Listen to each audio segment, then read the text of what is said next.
Old Hubli में तकरीबन 1.5 साल कबल व्हाट्सएप स्टेटस से शुरू होने वाले एक बहुत बड़े फसाद के केस पर पूरे मुल्क की तवज्जो मरकूज़ हो गई थी।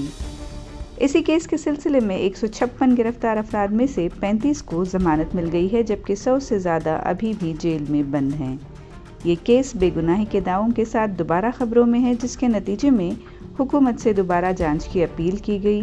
कर्नाटक की कांग्रेस हुकूमत को केस पर नज़रसानी करने के लिए दबाव का सामना करना पड़ा और बीजेपी का इसरार है कि फसाद में मुलव्विस लोगों के खिलाफ सख्त कार्रवाई की जाए।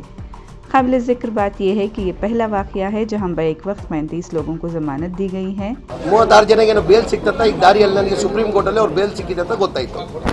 ಈಗ ಇಡೀ ಆ ಕೇಸನ್ನ ವಾಪಸ್ ತೆಗೆದುಕೊಳ್ಳಲು ಹಲವಾರು ಶಾಸಕರ ಮನವಿಯನ್ನು ಕೊಟ್ಟಿದ್ರಿ। ಇಲ್ಲ, ಹಿರಿಯ ವಾಪಸ್ ತಗೊಳ್ಬೇಕಂತ ಯಾವತ್ತು ಯಾರು ಇದು ಕೊಟ್ಟಿರಲಿಲ್ಲ।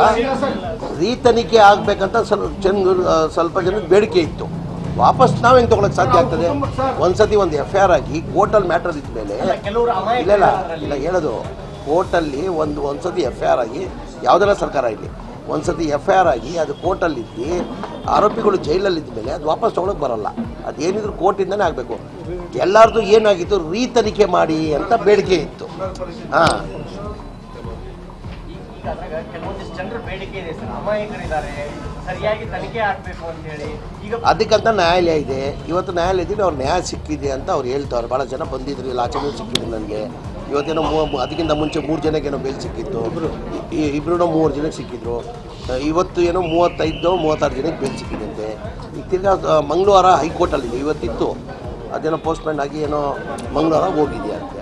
ನ್ಯಾಯಾಲಯ ತೀರ್ಮಾನ ಮಾಡ್ತಾರೆ ಅದಕ್ಕೆ। रिपोर्ट कलमेश मंडियाला, हुबली।